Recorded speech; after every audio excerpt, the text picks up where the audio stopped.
बिस्मिल्लाहिर्रहमानिर्रहीम अस्सलाम वालेकुम। लास्ट लेक्चर हमने डिस्कस किया था कि हमारे पास कम्प्लीमेंट क्या आता है, पर हमने इससे अगला पढ़ना है कि बीसीडी कोड क्या होता है, ठीक है? बाइनरी कोडेड डेसिमल क्या होता है।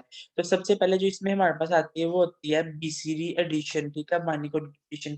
इसमें क्या होता है कि हमने अपने जो डेसिमल डिजिट्स होते हैं ना, उनको हमने 4 बिट की फॉर्म में लिखना होता है बाइनरी ग्रुप्स बना के, ठीक है? सपोज नंबर हमारे पास इस लाइन में जा रहे हैं, तो उसमें से 4 का कॉम्बिनेशन बना के हमने अपने नंबर्स को लिखना है। जब 4 कॉम्बिनेशन के साथ लिखेंगे तो वहाँ हमारे पास वहाँ पे एक क्रिएट होगी लीस्ट सिग्निफिकेंट डिजिट, ठीक है? अब वहाँ से हम ना कैरी होगा कोई, ना वहाँ पे सम होगा, तो वहाँ पे करेक्शन करने के लिए कोई भी चीज़ रिक्वायर्ड नहीं होगी। तो इसी तरह ये देख सकते हैं आप, the sum term is an illegal code 610 is added to the sum term of that group, the resulting carry is added to the next group. जब यहाँ से हमने अपनी बीसीडी एडिशन करनी है, तो यहाँ से क्या होगा कि हमारे पास जो जो कैरी होगा ना, वो नेक्स्ट नंबर पे चला जाएगा, ठीक है? अब हमने बीसीडी सब्सट्रैक्शन देखनी है, तो बीसीडी सब्सट्रैक्शन भी बेसिकली सिंपल इसी तरह ही होगी। बीसीडी सब्सट्रैक्शन ये होगी कि हमने भी यहाँ पे 4 का डिजिट बनाना है, सिर्फ क्या करना है कि हम वहाँ से एक वहाँ पे हमने एक ऐड किया था नंबर, यहाँ पे हमने क्या करना है, एक यहाँ से बोरो करना है, बोरो करने के बाद हमने अपने अगले नंबर में उसको सब माइनस कर देना है, तो जो डिफरेंस आएगा वो हमारे पास क्या होगा, बीसीडी सब्ट्रैक्शन होगी।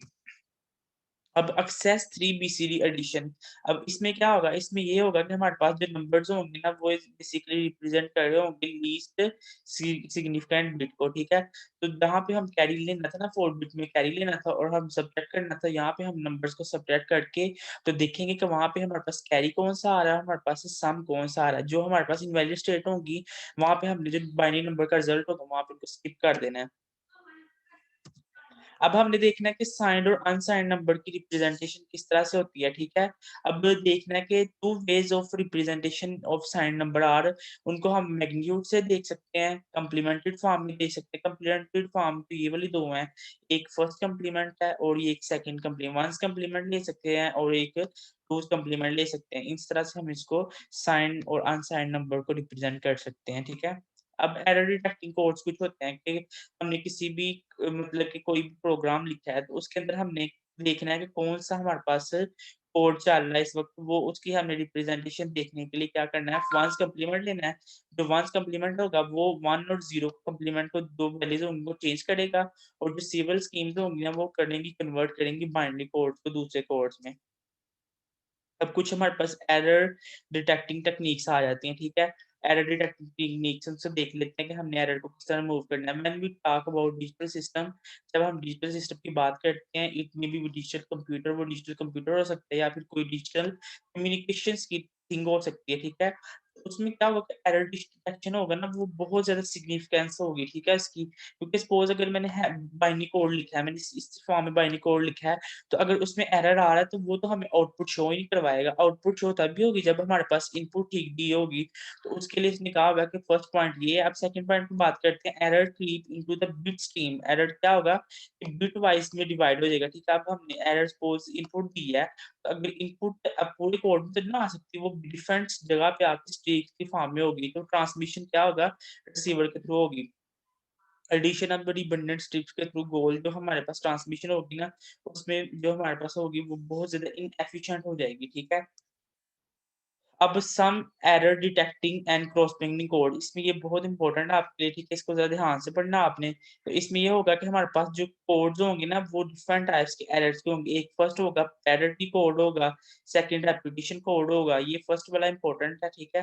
पैरिटी कोड इसका आपको लाज़मी पता होना चाहिए। सेकंड रेपिटिशन कोड है, थर्ड आपके पास साइकिल रिडंडेंसी चेक कोड और फोर्थ वाला हैमिंग कोड, ये बहुत इम्पोर्टेंट है, ठीक है? ये हमारे पास एरर डिटेक्टिंग टेक्निक्स हैं। ठीक है, एरर करेक्शन के लिए, तो ये आपने मस्ट याद करनी है। सबसे पहले देखते हैं कि हमारे पास पैरिटी कोड क्या होता है, ठीक है? तो पैरिटी कोड बेसिकली ऐसा कोड होता है, जिसमें हम क्या करते हैं कि एक एक्स्ट्रा बिट ऐड करते हैं किसी भी स्ट्रिंग के अंदर। अब सी प्लस प्लस लैंग्वेज में हम स्ट्रिंग्स ड्रा करते थे ना, ठीक है? स्ट्रिंग्स देखते थे उसमें स्ट्रिंग में कितना साइज़ है, ठीक है? एक स्ट्रिंग ड्रा करते थे, देखते थे कि इसमें स्ट्रिंग में क्या साइज़ है, तो हमने इस एरर के लिए अपने एरर को डिटेक्ट करने के लिए उसमें अपने डाटा को इन्वॉल्व करना है। तो उसमें से देखना है कि पैरिटी कोड कितनी लिमिटेशन में जा रहा है। अगर 1 या 2 लिमिटेशन में जा रहा है, तो वहाँ से पहली लाइन में एरर डिटेक्ट हो जाएगा और आपको बस पता चल जाएगा जो चेंज है वो इवन है, ओड है। This is the first parity code. अब हमने रेपिटेशन कोड की बात करनी है, तो रेपिटेशन कोड बेसिकली क्या होता है? ऐसा कोड होता है जिसमें हमारे पास एरर्स बार-बार रिपीट हो रहे हों। ये देखिए 1-1 की फॉर्म में एरर, 0-0 की फॉर्म में, तो जो रेपिटेशन होगी 1 या 0 की फॉर्म में होगी, 1 से 0 में जाएगी और 0 से फिर वापस से 1 में रैपिड आएगा। तो repetition code is highly inefficient and the information throughout can be rapidly increased by correction capability. तो करेक्शन हमारी इसमें लाज़मी है कि हमने अपने कोड को करेक्ट करना है। अब साइकिल रिडंडेंसी चेक कोड, ठीक है? अब हमने देखना है कि अपने साइकिल रिडंडेंसी के कोड को किस तरह से चेक करना है, तो उसके लिए भी हमें क्या करना पड़ेगा, रीज़नेबल लॉजिक्स लगानी पड़ेंगी। लॉजिक्स लगाने के लिए हमें क्या करना पड़ेगा, वहाँ पे 100% ऑड नंबर्स को ऐड करना पड़ेगा, वहाँ पे देखना पड़ेगा कि हमारे पास बिट्स कौन-सी आ रही हैं। अगर बिट 2 बिट नंबर है, 4 बिट नंबर है, तो उस लिहाज से हमें इसके अंदर रिडंडेंसी चेक करनी पड़ेगी। तो उसके लिए ये वाले फ़ॉर्मूलाज़ आपने देख लेने, ठीक है? n+1 अगर ग्रेटर हो तो बर्स्ट लेंथ ये होगी। अब हेमिंग कोड क्या होता है? ये इम्पोर्टेंट है। हेमिंग कोड बेसिकली ऐसा कोड होता है जिसमें बिट्स एक मैसेज की फॉर्म में हमारे पास रिसीव हो रही हैं, जो कि हमारे पास कोड की कैपेबिलिटी को एनहांस करें और जितने एरर्स होंगे ना उसको जल्दी से जल्दी डिटेक्ट करें। ऐसे कोड को क्या कहते हैं? हेमिंग कोड कहते हैं।